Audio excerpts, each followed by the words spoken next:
Jenerali Muhoozi Kainerugaba, mtoto wa rais wa Uganda Yoweri Kaguta Museveni, ameomba msamaha kwa Marekani.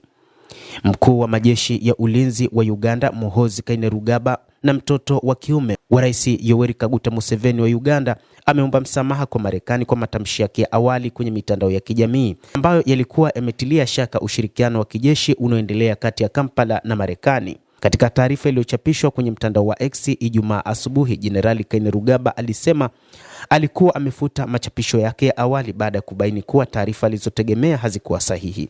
Aliongea kwamba amezungumza moja kwa moja na balozi wa Marekani nchini Uganda na kuthibitisha kwamba uhusiano wa nchi hizo mbili bado uko sawa.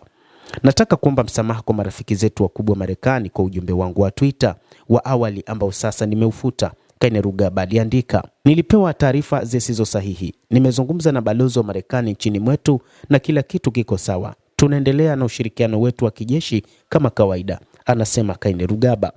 Ujumbe wa Jenerali Muhoozi Kainerugaba ambaye ni mwana wa Rais Yoweri Kaguta Museveni na kiongozi wa jeshi la ulinzi la wananchi wa Uganda UPDF ulilaumu balozi wa Marekani nchini Uganda kwa madai ya kumficha kiongozi wa upinzani Robert Kyagulanyi Ssentamu maarufu kama Bobi Wine. Kyagulanyi alishika nafasi ya pili katika uchaguzi mkuu wa Januari 15 baada ya Rais Museveni baba yake Jenerali Muhoozi kutangazwa mshindi kwa ushindi mkubwa.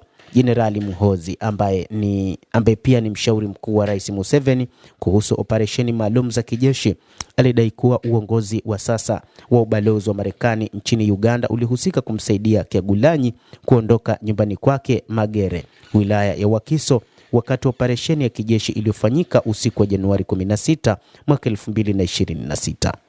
Mtazamaji wa The World News, endelea kutufuatilia na nikusihi usisahau kulike, usisahau kucomment, kadhalika kusubscribe channel yetu hii.